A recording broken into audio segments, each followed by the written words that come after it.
Friends, Romans, countrymen, lend me your ears, ladies and gentlemen. You are listening to the MC Lars podcast. This is episode 54. It is September 9th, 2019. And this week we've got Kyle Stevens, a.k.a. Kirby Krackle, nerd rock musician extraordinaire, super talented guy, great songwriter, great performer, great singer, just everything. Kyle Stevens inspired me to start my Patreon. So many of you who follow both of our Patreons will see mine is heavily modeled on his. So we talk about this. We talk about being flexible as the industry changes and not pandering to fans. And what I like about Kyle, I get into this, is that his songs stand alone as great songs. Like sometimes I think there's a propensity for nerd music that references things to become reference salad. If you have a song that stands on its own, where even if you don't know what the subject matter is, it's still very interesting. So this is a good podcast. Thank you for talking to me, Kyle. Be sure to check him out. He plays in Northwest a lot. He tours. He plays cons. Great musician, great dude. And we speculate on some future collaborative projects that he and I are going to do. So this week's episode is brought to you by the following Patreon Larsians. Shout out to the new ones, Ray W., Jamie Ronstant, and Ben Shelton. Thank you for your support. Thank you for signing up recently. Shout out to some of the old ones, Brett, Jesse, and John. It's something that I appreciate. Patreon allows me to keep doing this. I appreciate your support and kindness and everything. And so if you sign up, you get to get 2 songs a month, and then you get to call this special number if you want to be on the podcast, and I'll give you a shout out, send you a t-shirt, and play your message. So that we'll get to that at the end of the episode. I'm going on tour. I typically go on tour in the fall and the spring, and this is where I'll be. The tour starts Wednesday in Indiana with Cuckoo Kangaroo and the Aquabats. I'll play Indianapolis on September 11th, then Chicago, Detroit, Buffalo, Charlotte, Richmond, Boston, Asbury Park, and then Brooklyn. And then I fly to California, October 4th. I go on tour with Oakley Dokley, San Diego, Costa Mesa, San Francisco, Bellingham, Portland, Seattle, Denver. And then my next show, my final show of the year, is New Year's Eve in Monterey. I might have an international show late September, but that's coming together somewhere I've never played. I can't announce it, but I can't announce who it's with or everything, but it's going to be super cool. So stay tuned for that. In the meantime, here's my interview with Kirby Krackle.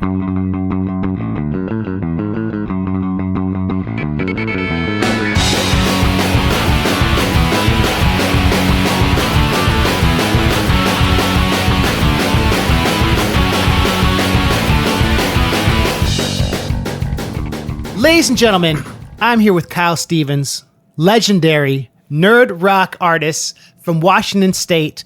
And let's get to the bottom. Kyle, are you Kirby Krackle, or that's your band? Like, what's the story with that? Yeah, so Kirby Krackle started in 2009, and my then business partner, Jim Demonakos, and I were Kirby Krackle as a project.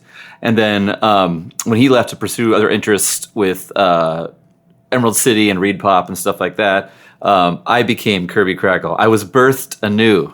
Do people call you Kirby at shows ever? They do all the time. And I like one day I'm going to make a t-shirt that says my name's not Kirby, and that's going to sell more t-shirts than I've ever sold, which is like 5. So it's going to be fine. You could have the Kirby logo and then like a Ghostbusters, like a ghost. Hey. Yeah. My name's not Kirby. So it's funny though, because I think about it sometimes. And I wonder how people see that. Like, it sounds like a cereal. Like, hey, this is Crazy Johnny. This is Kirby Krackle. You know, that kind of thing. So I don't really know. How'd you come up with the name? My friend Brian Meredith came up with it. So like a year before it started, basically, he said, "Hey man, so talk to me about this comic idea you had." And I was talking about, well, I've been dropping like hints into my regular quote unquote rock songs for years, but what if you just did 100% that shit and just made it reference city? And he said, "Okay, well, you have to call it Kirby Krackle." And I said, "What's that?" He's like, "Yo, dummy, that's the name that Jack Kirby's dots are called. So you got to call it that." Oh. And I thought it sounded cool though. It sounded exciting, and it sounded like, like action and sound and everything together. Like it's a shading technique, or?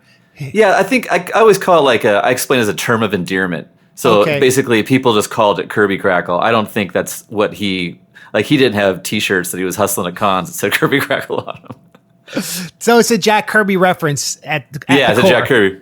Yeah. And I like Jack Kirby, but one time I got invited to be on like this experts of Jack Kirby panel at a Comic-Con. I'm like, dude, I know like 5 things. That's just my name of my band. So it was funny. What are the 5 things you know? Can we dive into that? I know he's the man. He did Eternals and, all the cool, iconic costumes that he, designed and just created that universe with Stan Lee, which, as we know, is what it is now.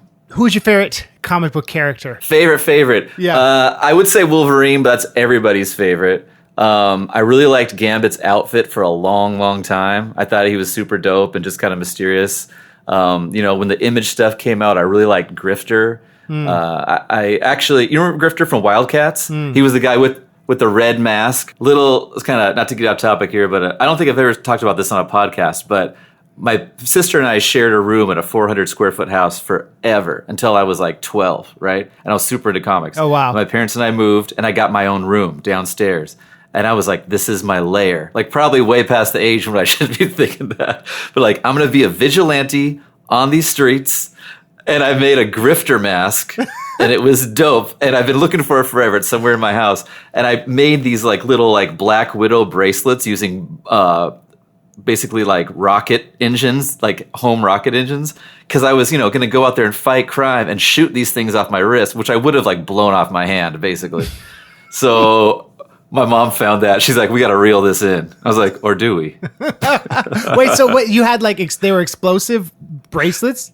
Well, it was like this like horrible thing I made where it's like, you go to like the hobby store or whatever in the 90s and you could buy these rockets, these like engines that you would light. And it's basically like an M80 that just shoots straight up, right? So I made this like bracelet, these power bracelets, because I was going to fight crime on my street because now I had the opportunity to slip out the back door in my room. That was mine. Pre 9/11. Pre 9/11, not the brightest young man, but What I love about your music, Kyle, is that I find a kinship with it because if you were to play your songs for someone who didn't know the references or someone who wasn't as like versed in the comic or nerd culture, they still are great rock songs and pop songs.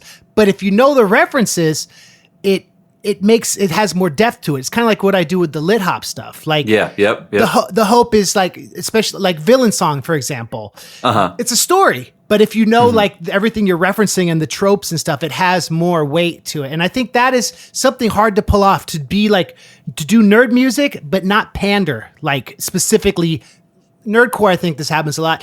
We layer our songs with references, but what's interesting is the emotional realness, the human things and the timeless things. And I think you touch on that well with your music. So thanks, brother. That's a big compliment coming from you. Thank you. It's like, that's the goal, right? Is to, from the very beginning, it was, can you play these songs for somebody who doesn't know anything about comics?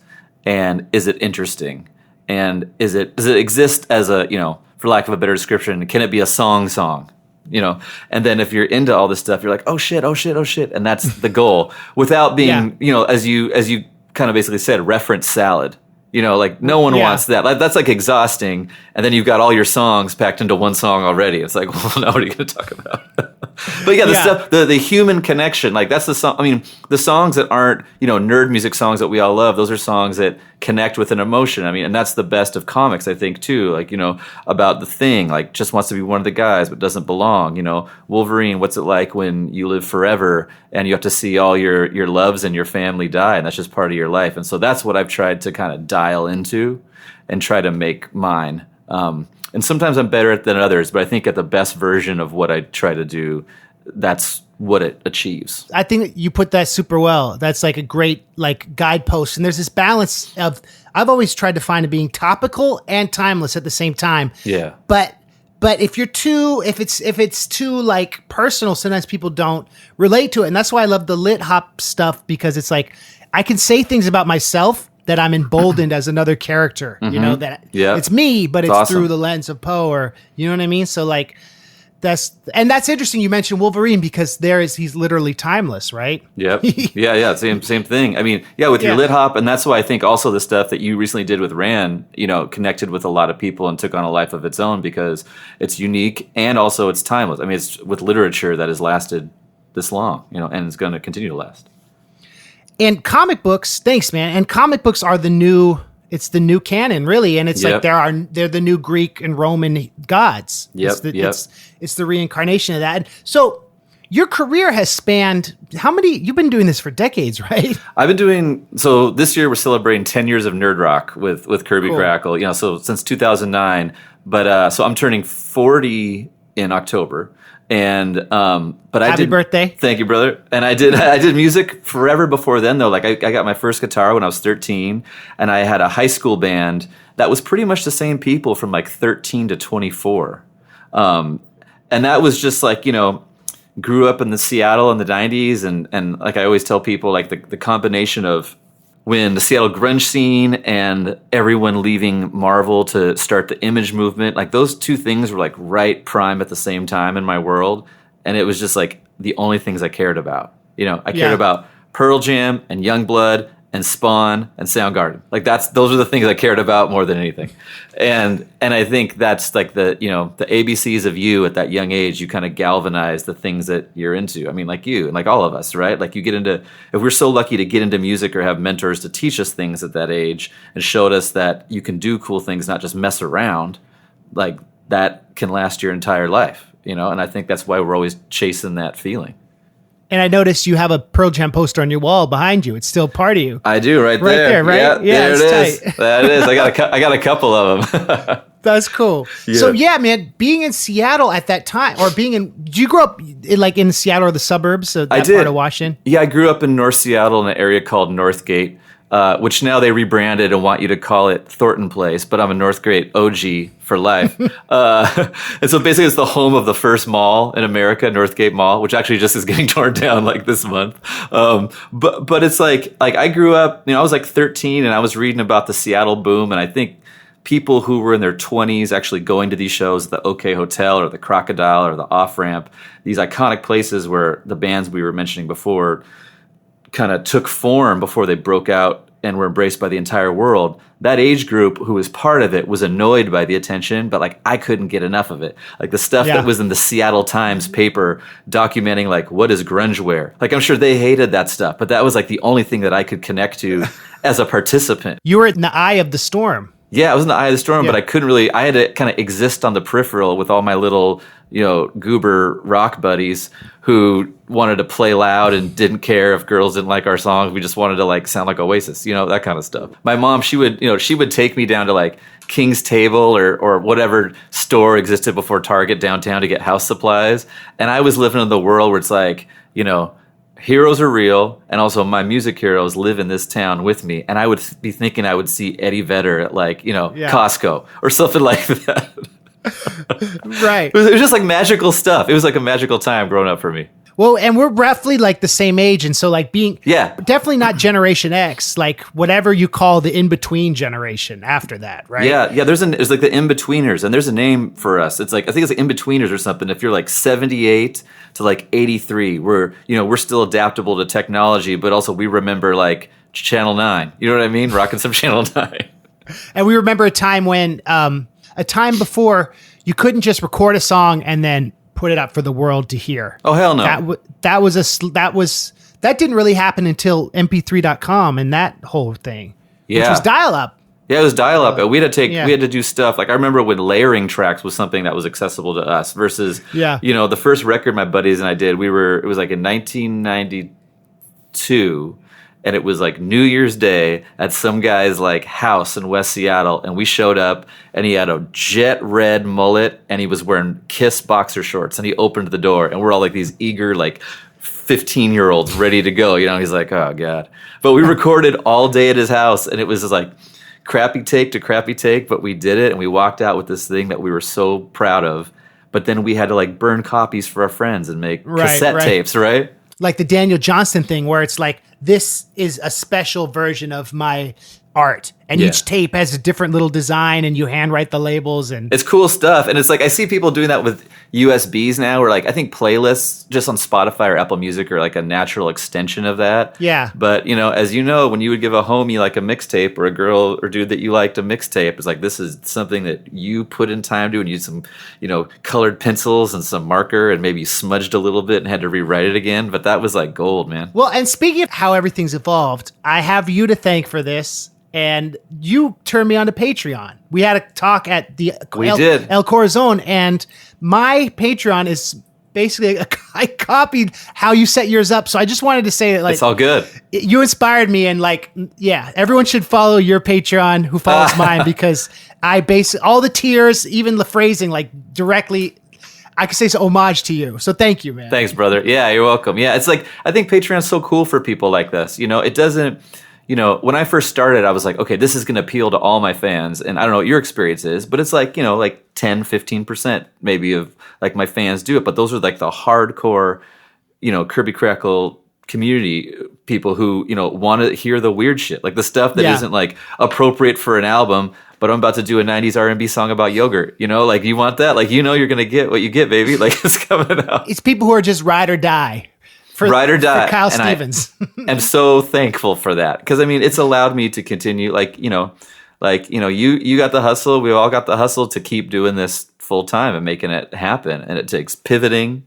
And it takes just being adjustable. And I think Patreon was a huge opportunity for people like us, obviously. It's such a privilege for your job or part of your job to be making art. Like, that's such an amazing thing to like be able to be like, I get to write a song today and people want to hear it and it's going to pay some of my bills. And like, wow, how lucky is that intersection? How lucky is that? You know what I mean? How lucky is it? Yep. Yeah. And I think, and I have to remind myself about that constantly sometimes when I'm like, man, I don't know what to write, or I'm just, I've had like 3 shows in a row and I'm kind of just worn out, but I got to do a song today. And I changed that to like, no, I get to do a song today. Right.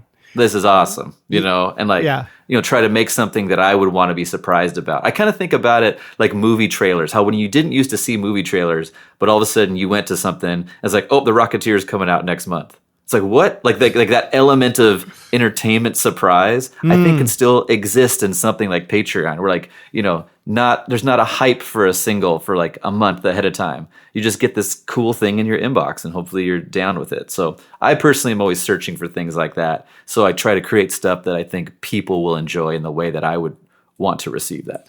And I remember when we first talked about this at El Corazon, you were saying how it's a balance to figure out what then goes on to Spotify, because you get a lot of Spotify plays and you have a lot of fans there. So like, how do you distinguish between the platforms, and do you wait, or like, how do you make sure Patreon's special? Well, I do like a 5 to 6 month delay on it. And really, like, the stuff that comes out, if it comes out, is a new recording. Like, it's not the same recording, or it's like a big band studio version versus an acoustic version, Oh, cool. And then I'll do every couple of years, like I'm due for another one, I'll do a Patreon best of this date to this date. That's kind of like just an agreement I have with the members when they sign up. Like, if this is cool with you, this is what's going to happen. It's still special for you, but also, feedback, at least I get from fans, is this is something that people want to hear, and they want other people to hear it as well. So if it's something that can get more people into the thing that you love, with some realm of exclusivity still, then I think it kind of works for everybody. It's that proprietary entry point. Yeah. I think that's fair. And I think, like, if we were speaking of Pearl Jam and that stuff, like when we were kids, if our favorite artist had something like that, like, and in a way, it's kind of like the Sub Pop Single of the Month Club, Yeah. That's an early model of it that, that was something we'd be stoked about as kids, Yeah, totally. And you'd want to share it with people, that kind of thing. But say, I got it first. I got it. Yeah, I got it first. Yeah.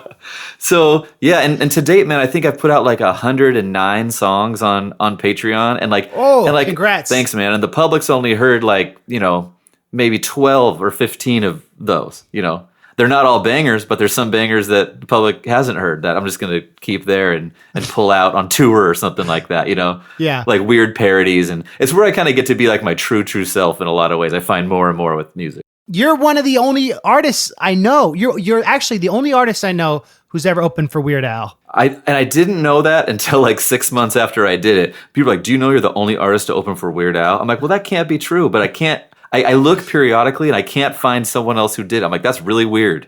You know what I mean? I should have a t-shirt that said that. My name's not Kirby and I've opened for He was really nice, man. It was like an arena in Calgary, and we opened for him. And I think he usually doesn't have openers because it's such an elaborate situation that he has on stage. But the convention worked something out, and it was cool. And we had a dressing room in the away team hockey locker room, basically at the Calgary Stampede, which looks like it had been cleaned since like 1976, And so then we got led on stage with a light. Like it was the whole like arena thing that I had never experienced, but I always wanted to. And my dudes and I were like, we got to soak this up, man, because you don't know when this is coming again. Yeah. So we did all the shit we probably weren't supposed to do, like jumped off stage and ran through the audience. Like the stuff you're not supposed to do as an opener. But it was a good time. And then I always tell people at the end, we didn't have any food in our dressing room, but as we passed Weird Al's dressing room, we saw all Weird Al's chicken.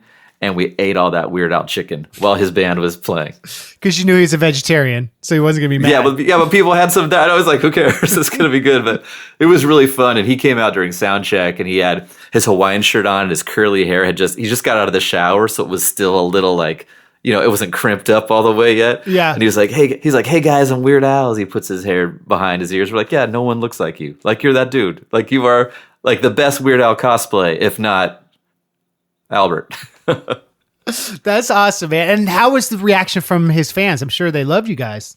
Well, some people loved us, and then there was like, of course, the front row, like with their arms crossed, like, just looking at you like who is this guy? Yeah. But hopefully by the end we won him over. Yeah. But the coolest thing about his show, though, and I'm sure it's very different now, but he was just getting back on the road again, and all his old Weird Al TV stuff was showing up on the screen behind him, and it was all like the biggest celebrities from 1999. So it was like Eminem and Antonio Banderas and like Mila Kunis. So it was like this time capsule visually, but all his songs were the new songs he was getting ready to put out that he was playing. So it was like the fake interviews he did? Yeah, like the fake interviews, but like the stuff from the late 90s of like stuff where like kids were like, who is that guy? But it was so funny. I don't know. It was so funny. What year was this?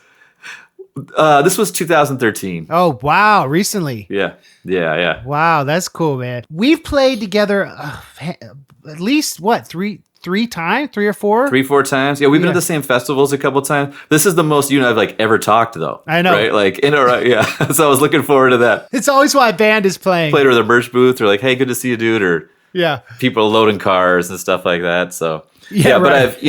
But but even though obviously we haven't talked that much, I've always considered you a special dude in this scene because you're just a positive dude, and I really appreciate that. And, weirdos got to look out for weirdos. Thanks, Kyle. I feel the same. I remember when I met you, I was like, oh, this is a nice guy. He's talented and he's a sweet person. So I feel the same way. And that's why it's cool that you were down to be on the podcast. And hell yeah, man. I'm so glad to be here. I always love when we get to catch up. Whenever we come to Seattle, I'm like, oh, I hope we could get Kyle on the show if he's available.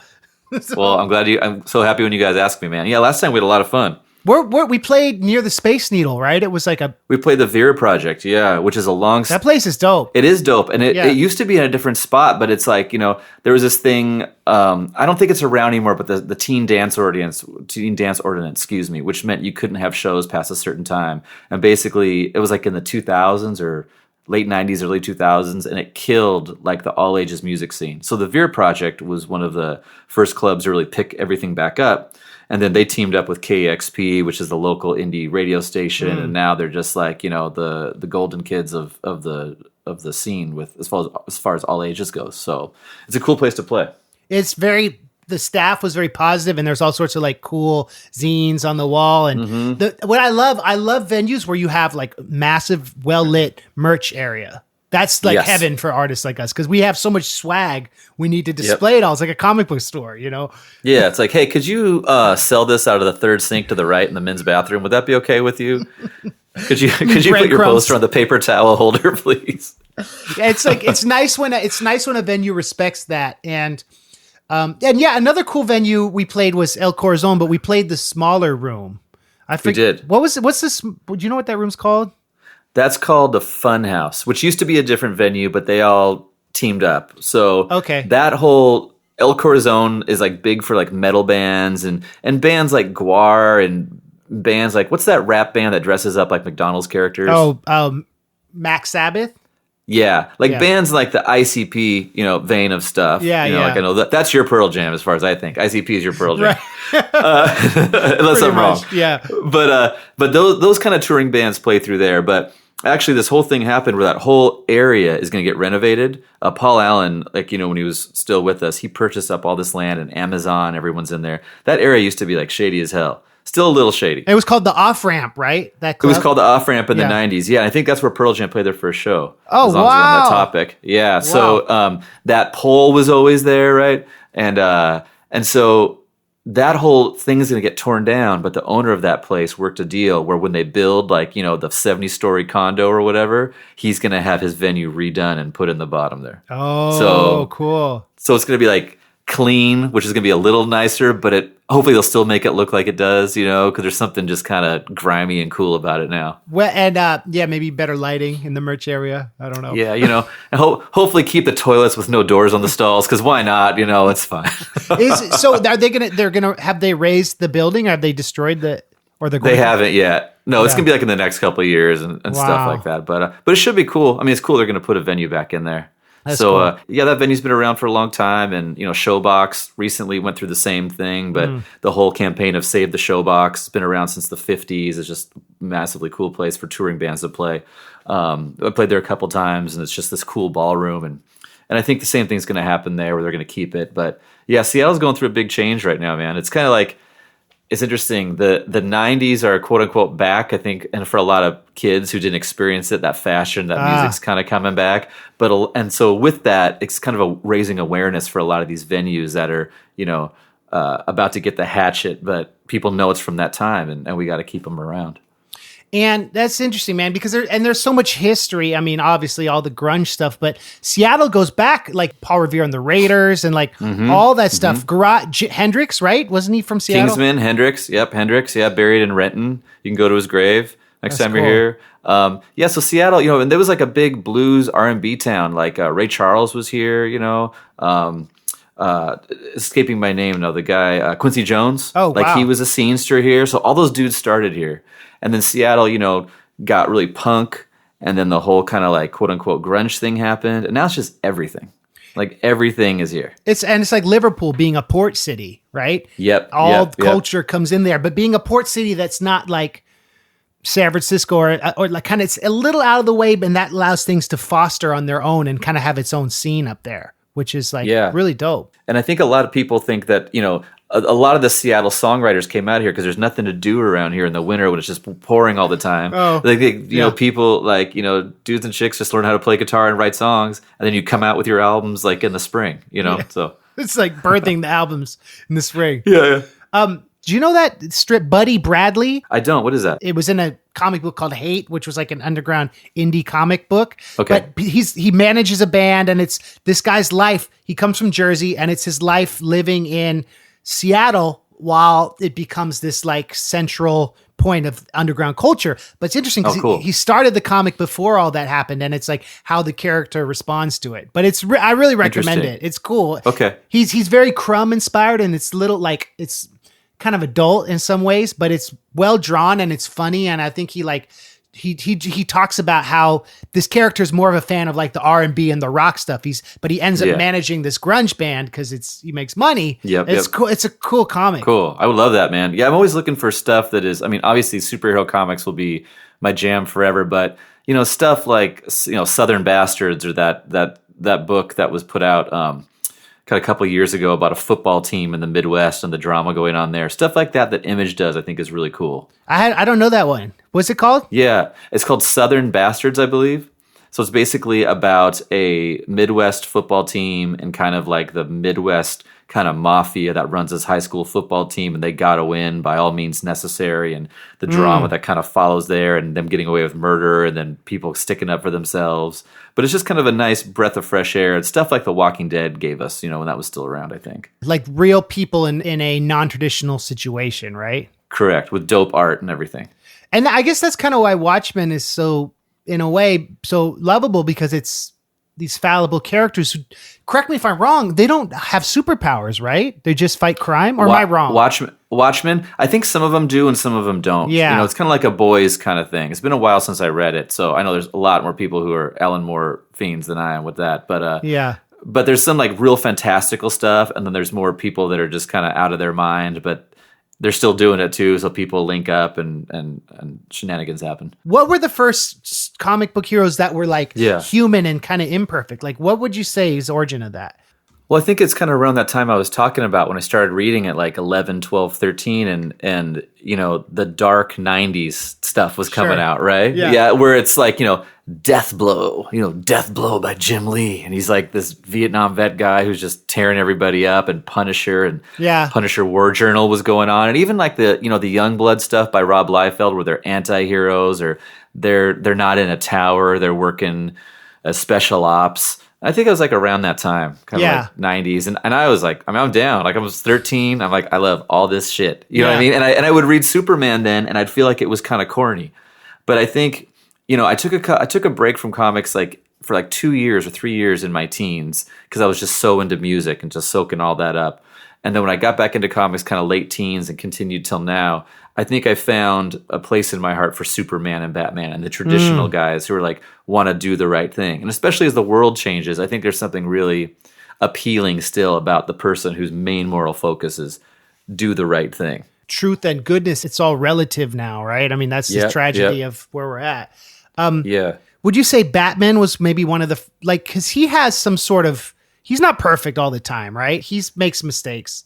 Yeah, he makes mistakes, but I think he has a moral code he tries to stick to, and he strays. I mean, there's all these Elseworld stuff where he's got a gun and all this crazy stuff like that, but the whole thing is like, we don't use guns. Yeah. And also, never being able to get over like loss and grief. Like I came from I think that's why Batman appealed to me, because I came from like a family. My parents got separated when I was like 5, right? Oh, wow. And like my dad wasn't around. So to me, like comics were kind of like my thing, where I learned about how, dudes could be, you know what I mean? In a way, almost like, a moral authority to some degree. Yeah. And so I think like for a lot of little people, that stuff's very transforming. So it's like they were your male role models in a lot of ways. Yeah, in a way. Yeah. And it's like, and not so much, I think like by dudes, you gotta go jump in a building and save people, men, and comics more and more, and rightfully so and gladly so, it shows men and women, like women saving men saving women, and people just need to look out for each other. And so I think that's still the best of what comics can be, when it's almost like a service to the reader in a way, the way that they, used X-Men as a metaphor for the civil rights movement, right? And the 60s, and how cool that was. And I wonder at that time if that's something everyone was aware of while they were reading it, or it was only looking back. I mean, it's before my time, but now we talk about it freely. Like, this is what the X-Men should be.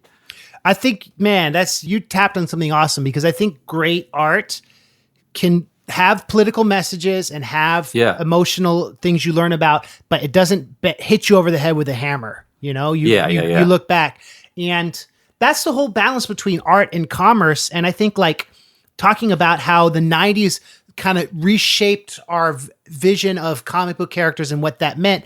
I think about the whole Doomsday Death of Superman like arc. Yeah, it was huge. He was huge, and that was really a moment that got me into comic books. So I was like, oh wow, what the heck is this? People can die. That can happen. Even Superman won't live forever. And so what are your memories of that whole movement? A very clear picture popped in my head as my mom dropped me off this place called Breezy Comics in North Seattle. And I walked in, and they had a whole wall with the special bag that was a tombstone. Right? And I bought one to open and one to keep.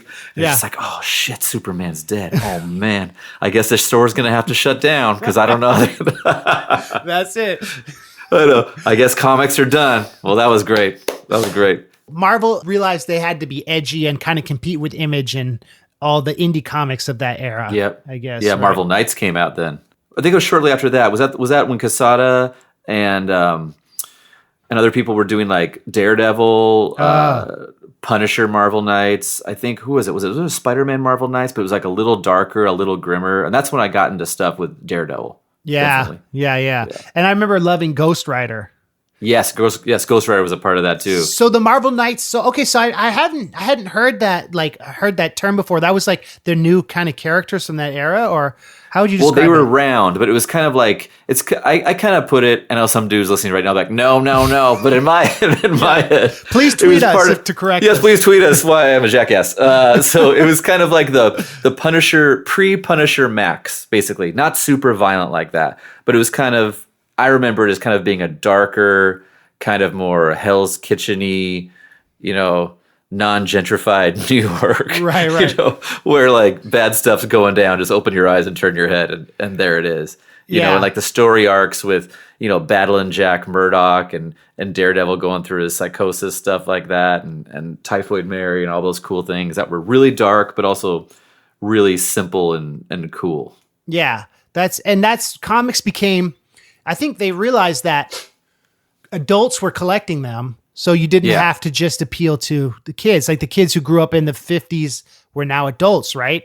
Or the 40s. And what's the first comic book movie you remember seeing? Mine was Batman, and I remember how just scared I was. It was scary, kind of freaky, man. Yeah. His face falling off and laughing and crying and stuff like that. It's messed up. It's dark. I saw that in summer. Like, it was one of those things where it's like, oh, I guess Batman's in the theater. Again, like maybe you saw a trailer the month before, or you knew it was coming out. But at least my memory of that stuff was just like, oh, I guess Batman's here. Let's go see it. Yeah. And I thought it was awesome, but I don't think I was like, oh, this is a comic book movie. We finally have a comic book movie. I just remember thinking it was awesome. Yeah. And Michael Keaton was cool, and that mock turtleneck was cool. Yeah. And, you know, I think I went and got a mock turtleneck because I thought that was awesome. I was like, you can buy a Batman outfit or find a mock turtleneck at TJ Maxx. I think I'm going to do that.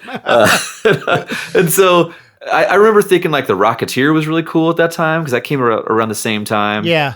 And then even when X-Men came out, I don't think I was really tuned into it of like, oh man, we finally have an X-Men movie. I didn't really feel like the jonesing for these movies until like the MCU started popping off. Right? Okay. Yeah. And I look back, I'm like, I wonder why that was. I think it's just because I viewed it as like well, this isn't ever going to happen again. Like there's a Batman movie and then there's an X-Men movie, and why would those things ever be connected or build a world that is built now? But it's genius that they did that, obviously. What's your favorite in the MCU? You know, I'm always surprised by my answer. It's Doctor Strange. Okay, that's a great one.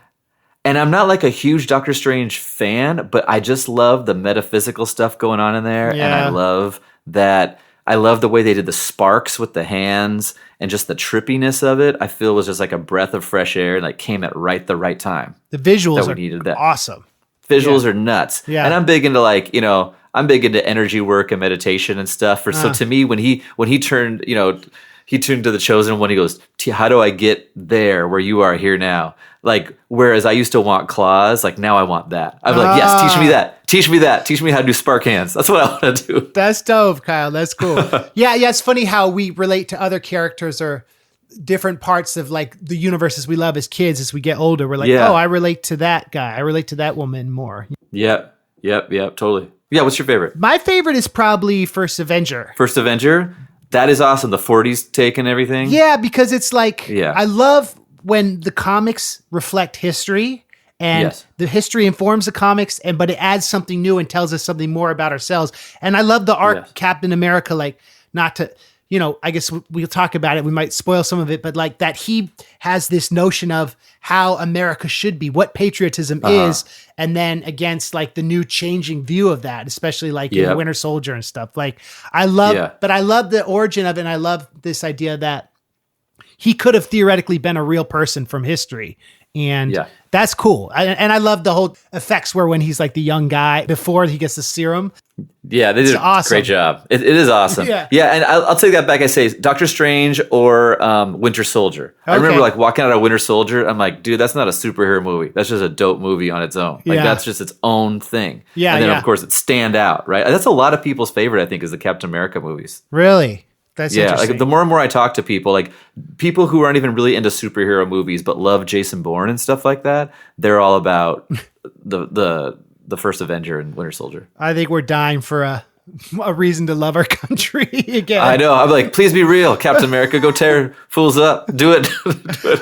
Well, what I love is how Chris Evans is on Twitter just schooling people all the time. Like, I don't know if you follow him, but he's always... I don't. I should. Yeah, he's always like... He's like, you're a disgusting person, like, you know, tweeting Cheeto Hitler and stuff. And everyone's like, yes, it's so good that he's real. Captain America's like this. Like, please, it would be horrible if you were the opposite, actually. Well, you talked about how you left Winter Soldier being like, oh, this isn't just a comic movie. This is like a great movie. And that goes back to what we're talking about, like when you write nerdy songs or write nerdy raps, if they can survive on their own without giving into like needing that context to sell it, that's like important, you know?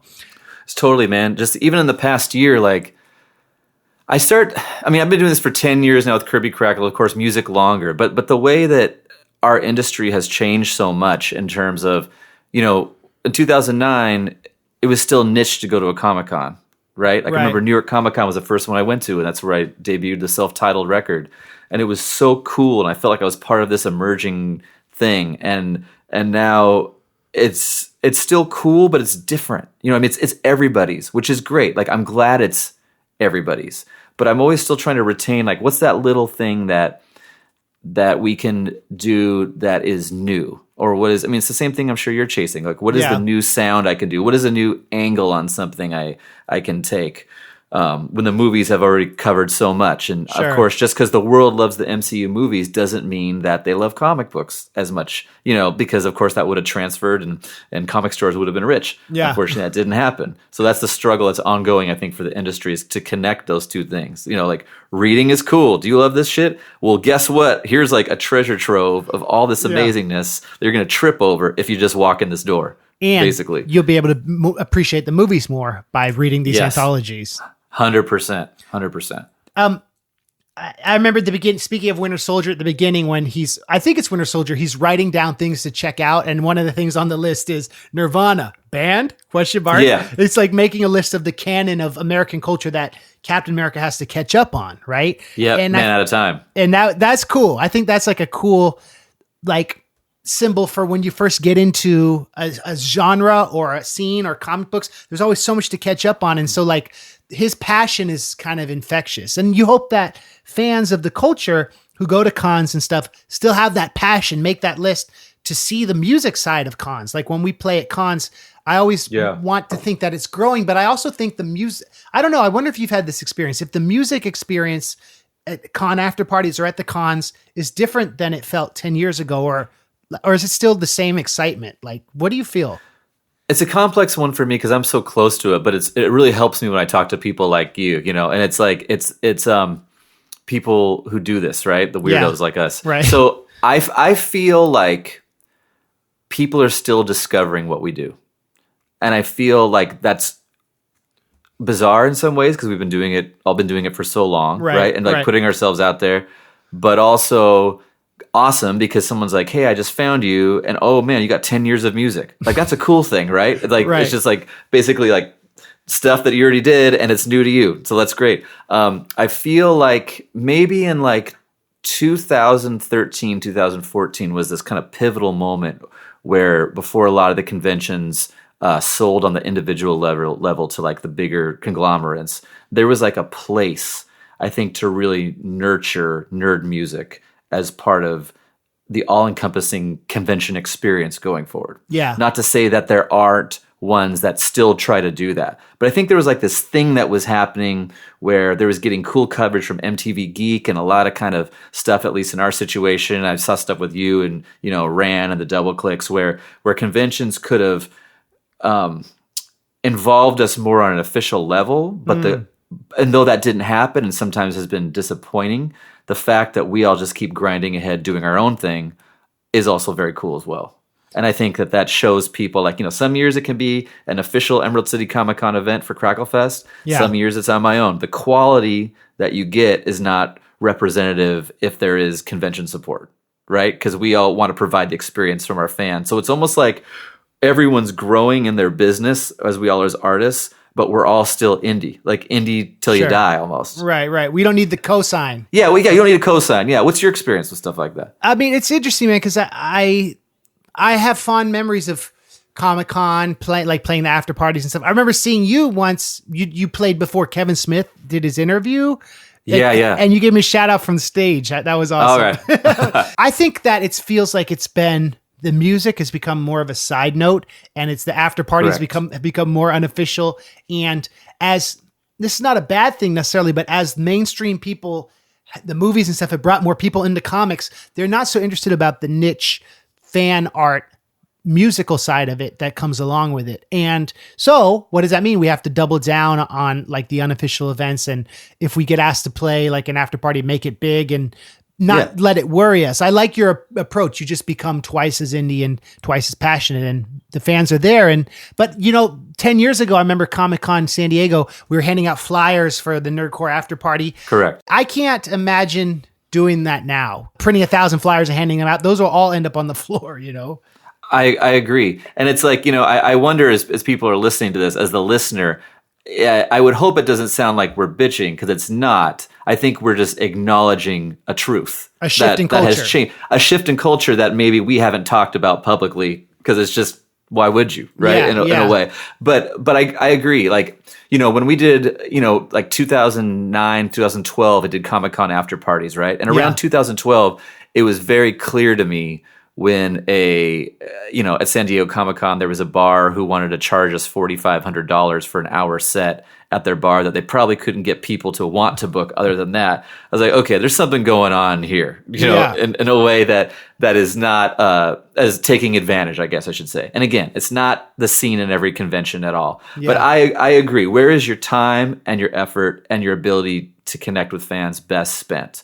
And I don't think it's handing out 2,000 bills in the middle of Comic-Con where, in the early stages of Kirby Krackle, there'd be maybe 3 after parties. But now there's like 50 after parties. Sure. Right? Yeah. So I almost think it's cooler to go back outside of Comic-Con and play now in a way. And I don't think I would have ever said that earlier. Yeah. When you're not competing with everything. On the street or like... Well, I mean, like basically, like being at Comic-Con's awesome. Yeah. But would you want to put all that advertising money and time and effort into playing during that weekend when you're one of 200 people doing a party, or would you rather do the next weekend when you're one of maybe 3 things? So it's just like a business thing that we all have to think about more and more. I think that's a really good point. And I think like I've heard that the musician element of PAX, the nerdcore rappers, that less and less people go to PAX for the music, but it's still worth doing. But it's like that. Yeah.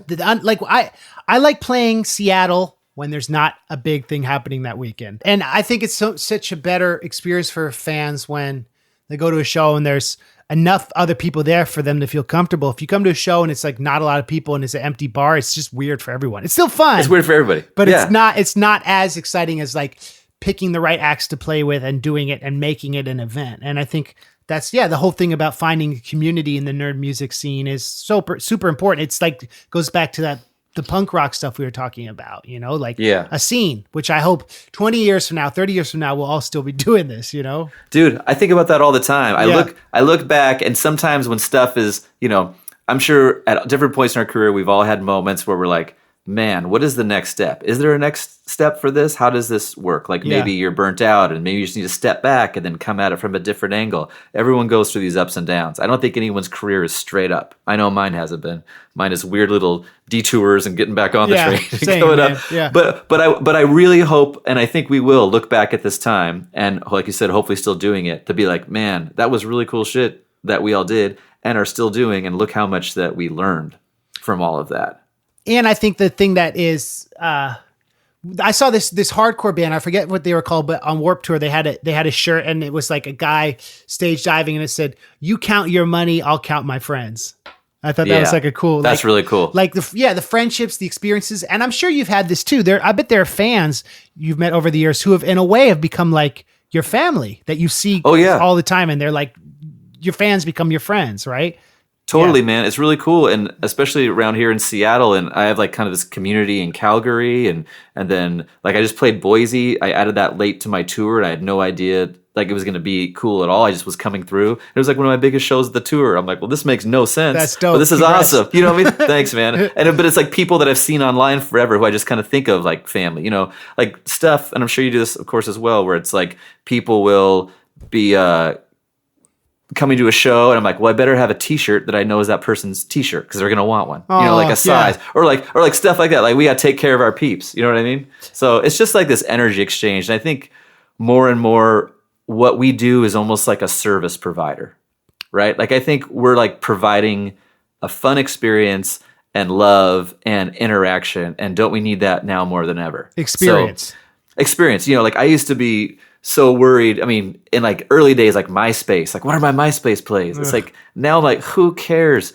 Are people smiling at your show? That's the biggest thing, right? If there's 6 people there, but they're like freaking out and you're having a good time and they're comfortable and you're comfortable, that is 100 times more what it's about. Totally. And being able to have the longevity of doing that versus that burst. Like I think we've all known bands who've signed to major labels and it's gone well, but but sometimes if it doesn't sustain, it kind of like messes up the creative element of it, and that sucks. Totally. And there's still that fantasy. I mean, I think that I have some days like, well, wouldn't it be cool to do this? Wouldn't it be cool to do a Marvel record that's themed, like basically what I'm doing now, but with the PR backing and the industry backing behind it. Yeah. But guess what? Could I write a song out right now and put it out if I was doing that? No. And is that worth it? Yeah. You know what I mean? That's something everyone has to decide. Bands that we've known in our 20s who went to sign major labels, and then they had such bad experiences, they never kind of played music again, or they kind of petered out because they didn't get to do the stuff that they were made to do. They were kind of in the game. And there's trade-offs everywhere, right? But you're a father, right? Yeah, I am. So being a dad, how has that changed like your business approach to how you do your touring and everything? It's made me work smarter. Okay. Which sounds like a cliche because I think every musician who is interviewed or artist or independent person who's interviewed says the same thing. And I watched a lot of interviews before I had a kid, and we've talked briefly about this stuff together, right? Yeah. Like how does it affect things? And it's made me very clear of I learned my energy limit, I should say. Okay. Like I would throw too much stuff on the calendar before. Yeah. And now I'm like, okay, I know I have to record tomorrow, right? And if I go do all this crazy kid stuff all day and all night, I'm going to be maybe too tired to record tomorrow, do my best work. So I'll plan it out. My wife and I was like, well, I'll take her tonight, or, you do it tomorrow, but then you have it the next day, or family times, or however that works. There's a million different variations. But I think, and I forget what podcast it was on. It wasn't yours, but Jean Roderick from The Long Winters? No, but have you heard of that guy? I've heard the name, yeah. Maybe Jonathan Colton. He's part of that kind of John Hodgman, Jonathan Colton crew. Okay. He was interviewed one time, and they said, what's it like being a musician and a dad? And he says, my job as a dad, being an indie artist, is to keep doing it, to show that it can be done. He goes, because there is very definite, there's definitely a template where you are allowed to quit. Because the template has been set up, right? Sure. Because guess what? I'm way more tired now than before when I had a kid. And I can see why people would be like, I just don't want to tour. I'm too tired.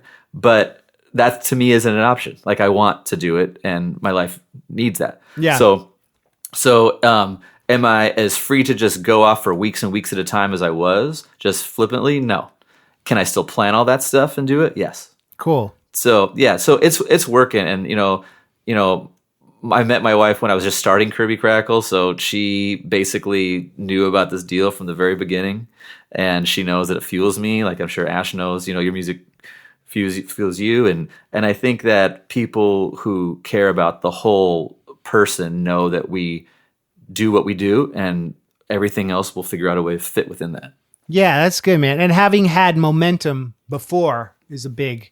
Like if you were to start, I'm going to write my first song now after having a kid in late 30s, 40s, like that's harder to transition, I think. 100%. I think that'd be a very, very different thing. Not impossible, but hard. Not impossible, but a lot harder. Yeah. Like it'd be a lot harder, but doable, not impossible. One thing that's fun is I get to kind of see which of my songs are the songs that she dig, or the songs that might be cool for other people. Because if I'm playing a new song at home and she walks around kind of singing it and stuff like that, I'm like, okay, well, there's something there. There's like some basic connection if a little toddler can like sing that melody or whatever. Like it's the same thing why nursery rhymes are cool, right? Because it's just a simple melody. And I've noticed throughout the years, songs of mine that people say their kids have liked are still the same songs that she clues into now. Wow, she's like an A&R. Well, like, yeah, she's like A&R. Oh, do you have to pay you? Okay, here's like a yogurt slice. Oh, here's like an apple slice and a Go-Gurt piece. That's so cool. It's just kind of fun. That's like a fun side byproduct of being a parent. And you have so much great social media content. Thanks. Yeah, I think Kristen says, I don't know if she's gonna like this when she's older. I'm like, I think she will, because it just shows that we played. You know what I mean? Yeah, man. Like we kind of had fun. Like, but she's a troll though, because I'll be like, who wants to go to Daddy's first show? She's like, not me, raising her hand. But then she went and she had fun. But like, yeah. How is she at your shows?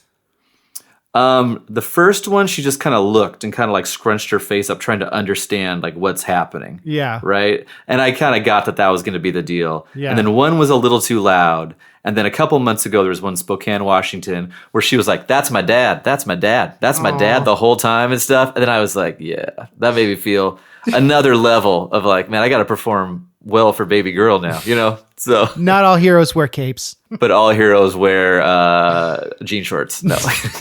So wait, your daughter, is she in kindergarten or how old is she? She's 3.5. Oh, okay. So, and Yeah. I've heard that when they get into, it gets maybe easier once they're like in grade school, but it's still different. I don't know. It's a little easier all the time, man. Like she's Yeah. not, we can't leave her alone or anything, obviously, but she can use a bathroom on her own, or she can like get a snack out of the drawer. It's just like these Yeah. little turns of the dial are like huge, like in my life currently, like she does this thing now where she's getting into Disney stuff, and we're not like, we're not like princesses and rainbows about everything, but this is pop culture, and you would enjoy this. It's Little Mermaid, it's Lion King, it's dope. Yeah. And like now, basically for the last week, she's like, "Why did Scar go after Mufasa? Why did Simba fall off the thing? Why did Zazu do this?" Like I just talk about Lion King all day. She wants to know the hows and whys. Yeah, so like I know everything about Lion King you can know now. So for better or for worse. Man, that's it. And that's going back to what we were talking about, topical and timeless, right? That like you can connect with the things. And then one day, maybe she'll be asking you in-depth superhero questions.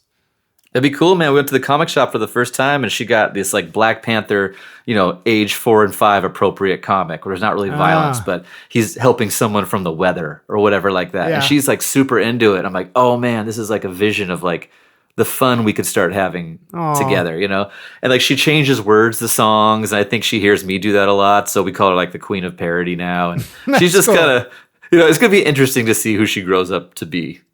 Yeah, that's cool. And being able to connect through music, that's like a powerful thing. That you always will share with her, whether she becomes a musician or not, Yep. She loves that No Roots song by Alice Merton. Again, it kind of, like I'm kind of seeing through her lens of like, what are the things that are timeless and connective? It's like heavy ass hooks, it's beats. Like no one cares how fast you can play guitar. They care, do you have a vocal line and a guitar line that can stick in your head? Yeah. Like as a listener. So again, get back to service providers. I think we're service providers is what I'm seeing. What we do is more and more, but that's just me. In my download the song, I'd say music was a product, now it is a service. That was 2005 I wrote that, Yeah. So it's funny how it's all, I agree with you, Kyle. Like it's a service, and as long as our fans feel like contributing and helping us go, I imagine we'll keep going. Oh, hell yeah. That's what's so cool about Patreon and just indie music or art in itself. It's like, do you like this shit? Okay, buy this shit, then you will enjoy it. And guess what? Then we can make more of it. Yeah. It's not a complex equation. And I think everyone's figuring out more and more that, it takes the artists that make the world go around. Like, who's that guy? One of the Koch brothers died. Like it was in the news for a day. No one's like, oh man, that guy died. I'm still bummed about that. No, that guy was a bad dude. Like when Chris Cornell from Soundgarden died, the city like mourned for a month, dude. Like people were, because it's just he affected people. So I think we're here for a blip, and if you can affect people and make shit cool, I think that's what it's about. I agree, man, and I think that's part of why. Like Nirvana is a constant theme on the podcast, and the fact that Kurt's music kind of predicted that, but that blip was so short, but he made such waves. He did, man. Like sometimes you go back and listen to those records, like these are nuts and these are timeless. Yeah, and just like even Dave Grohl's drums are a hook and a lot of stuff too. Drummers will sing you those songs after the hundreds and hundreds of songs they've ever rehearsed to. They know those by heart. Just can play them. I got a question for you, Kyle. Why do they call it the Emerald City? Is it because it's near the ocean? Yeah, everything's kind of green. Yeah. At least that's what I've always thought, right? It's like everything's green and it's pretty and it's got the evergreen state. So. Oh, okay. So it's like a jewel of the Northwest. Yeah. Kind of. That's the idea. Where else have you played in Washington? Have you played Aberdeen? I haven't. No, that's where Kurt grew up, right? Yeah. I haven't played that. The big sign that says "Come as you are" when you go there.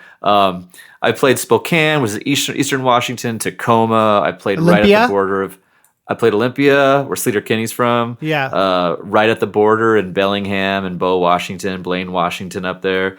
Everything it's like 3 hours to Portland and like 2.5 hours to the border, and then 6 hours across the state as you're headed east. So, and it's very different state when you get 2 hours outside of Seattle, or even an hour outside of Seattle. I interviewed 2 weeks ago. I interviewed Beefy. You know that dude? I know that dude. I love the Beefy. He's and he was talking about how Eastern Washington has had this movement to kind of like secede, to be its own state. Like the top Northern California, they want to be their own state too. You know, like the rural parts. Of that's interesting. It is interesting. Yeah, we'll see. We'll see what happens. Like, get your passport to the Kingdom of Cascadia or whatever. Is that what they want to call it? I don't think. I think that's what they wanted to call for a while, and I'm sure there's a movement somewhere of like Vancouver, BC, Seattle, all the way down to Portland, and maybe part of California. They wanted that to be Cascadia for a while. Like, there's a flag and everything. You know, it's like the rebel yell and. Yeah, good luck. California, Northern California, they want to call it Jefferson, the state of Jefferson. They do? Yeah, because it's a whole nother conversation. But yeah. Beefy got a new record coming out, or it came out. Yeah, I'm on it. I'm so excited for him. Track. You're on that one? Okay, cool. I'm halfway through it, so right on. Yeah, I love Beefy, man. He's prolific, and like, you know, and he will tell you he hasn't put stuff out in a while or played that much, but I'll tell you what, I haven't seen more people happy that someone's come back. Yeah, who hasn't been around for a little bit, you know, but now he's back. I told him, I was like, dude, ride this wave, man. I'm happy for him. And he's another father who does his music and balances it and feels very enriched by his family. That's cool. Yeah, he's got a lovely daughter and a lovely family. I want to end with your Black Panther song, It's Good to Be the King. Yeah. Where can people find this? Is this a Patreon exclusive? No, this was one that was put out as a single. I have two like big singles I pushed while I work on my new record. I Love You 3000 was my summer single this year. Oh yeah. It's Good to Be the King was my single last year. But this song, like for whatever reason, what was going on in the world, it kind of flew under the radar. So a lot of people are rediscovering it. So I'm kind of like getting the word back out there about it again. It's very different for what I do. It's more like kind of like a rap, kind of like a pop rap kind of thing. Cool. But I really love the guitar hook. Like I love it. It used to be about Dick's Cheeseburgers. Okay. Yeah. Have you had Dick's Cheeseburgers? Yeah, and I know Sir Mix-a-Lot references them. Yeah. Yeah. So the guitar line is like, it just sounds like a horn section. Yeah, yeah. But the lyric used to be like deluxe cheeseburgers, milkshake, and a fry. You know. But I'm like, well, you got to know about Dick's to dig this. So we'll make it a Black Panther song. So it's all about being inspired about when Black Panther came out. And I had reservations at first of like, you know, some like, you know, some white dude in his 30s doing a Black Panther song. Right. But I talked to a lot of my friends about it, and they're like, man, you just love the character. Like I do. And I think it's a celebration that for the first time, other than Blade, there is a mainstream African-American comic book character that is awesome and portrayed positively and people love and was embraced. And so it's a celebration of little kids who can look to that and be inspired, just like I was inspired by Gambit and Wolverine, you know, because, you know, now there's people that look like everybody, as there should be. That great shift in representation, right? That's the word I hear him say. Yep. That's cool. And you have a lot of stuff on Spotify, and it's cool that you get a lot of plays on Spotify. And how often do you try to put stuff out, like on Spotify and elsewhere? I've been putting singles out like maybe quarterly or every 4 months for the past 2 years, and that my last full length was summer of last year. It was an all acoustic album. It was a lot of songs I just had sitting around that I wanted to put out, and that was kind of getting back on the wagon after being in Kidland for like a year and a half. Yeah, I was touring a lot, doing a lot of conventions, but I hadn't been in the studio that much just because my energy levels were, you know, as what you could imagine, but. Still, I got my groove back, and so I'm starting to put out more singles and working on a new big rock full length. But it's very different. The music I want to write now versus Mutate Baby, which is my last full length rock record. It's still nerd rock, but I think nerd rock means so many different things now, like nerd rap does. And I feel it kind of goes back to the positivity, representation. Where's the world at? Where are we all at 10 years later? Yeah, as fans, right? And where does real life and comics meet in a different way than I was thinking about it years ago? So trying to figure that out. That's cool, man. Those are big themes that, like, I think we all are searching for meaning and the truths there, and like, how we can connect with all that. And that's cool. I like that you're tackling those topics. Thanks, man. And also, it's like I find the stuff that I just love lately is weird stuff. Like I have this new song I'm working on called Todd from Probiotics.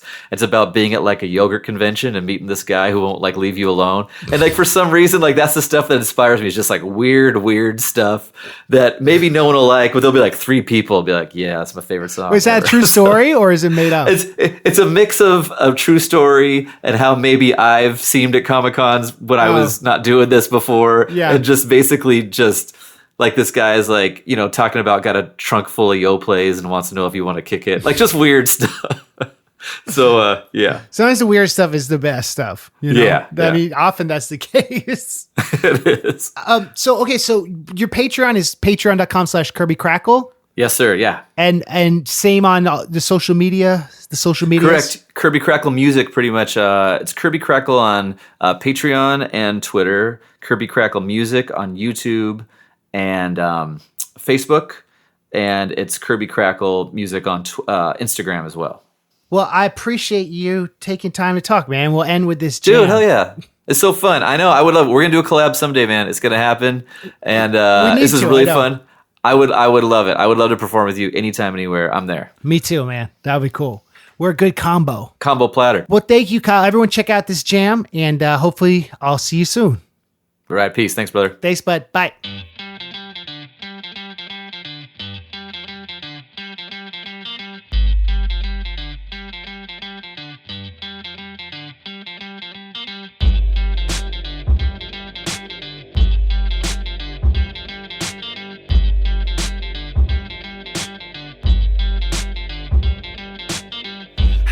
Hello, it's me T'Challa, like sitting on the throne, staying at the spotlight, trying to find my path out in the world without a nightlight. A million voices screaming back, Wakanda forever! That's a Koye, Dora Milaje. All my girls got my back like Terrence, he got Naraji.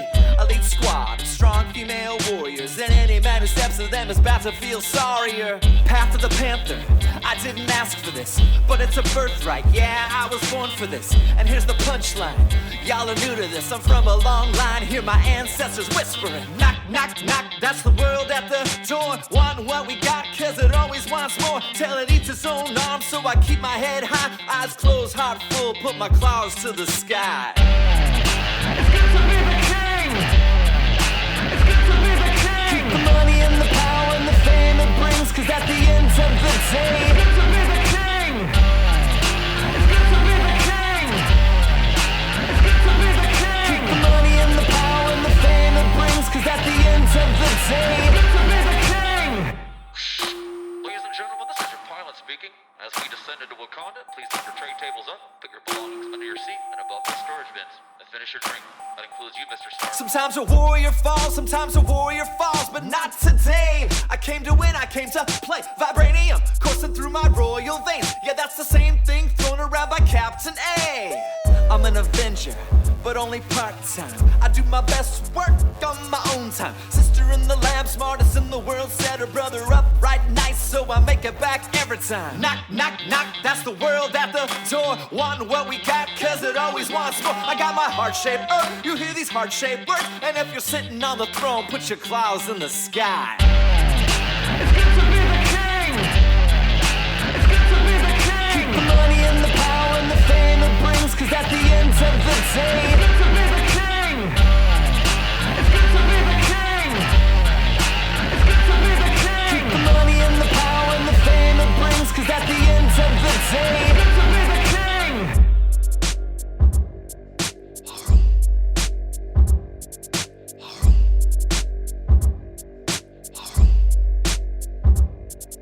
When I say Wakanda, you say forever. Wakanda, forever. Wakanda, forever. When I say Wakanda, you say forever. Wakanda, forever. Wakanda, forever. When I say Wakanda, you say forever. Wakanda, forever. Wakanda, forever. When I say Wakanda, you say forever. Wakanda, forever. It's good to be the king. It's good to be the king. Keep the money and the power and the fame it brings, cause at the end of the day, it's good to be the king. It's good to be the king. It's good to be the king. Keep the money and the power and the fame it brings, cause at the end of the day, it's good to be the king. Great song. Thank you. That was Kirby Krackle's Black Panther song, as we explained before we played it. Next week, we got Ghostbound. Ghostbound is a band from Brooklyn, New York, started by my friend Alec Head, who I grew up with on the Central Coast in California. And he came to New York. He moved here when I was living here right after college. And we hung out a lot. And, you know, I love his band. And so we talked about what it was like growing up in California, the different subgenres of metal, because Alec is incredibly knowledgeable of all that stuff. And it was a great interview. So be sure to check that out next week. We got right now the MC Lars. Larson fan of the week. This week we got Mike from San Mateo. He tells the story of how he first heard me in a surprising locale. Check it out. Hey, this is Mike from San Mateo, California. I travel a lot for work and usually end up listening to the crappy audio channel on the airplane while I do work on my laptop. And I remember about 10 years ago, I was on a Virgin America flight and White Kids on High Feet came on. I'm like, wow, this is totally different than the stuff that usually gets played on airplanes. So when I landed, I had to check out who the artist was and found MC Lars and I've been a fan ever since. Peace, Lars. Hope everything's well. Bye. Thanks, Mike. Much love to you, bro. And he messaged me, instead of a shirt, he wanted me to give a shirt to the first high school age or younger fan who spent his or her money on a ticket to come see me. So any kids out there listening who have bought a ticket for any of the upcoming shows, if you come up to me and tell me that you bought your ticket and that you heard Mike's message, you get a free shirt. So that's very generous of you, Mike. Thank you. He's paying it forward. So come say what's up. Patreon.com/MCLars. Please leave a review of the podcast. Please tell a friend. It's fun to see this thing grow. It's fun to do these interviews. And I don't plan on stopping. I plan on keeping going until the wheels fall off. Thank you for tuning in. We'll see you next week. Peace.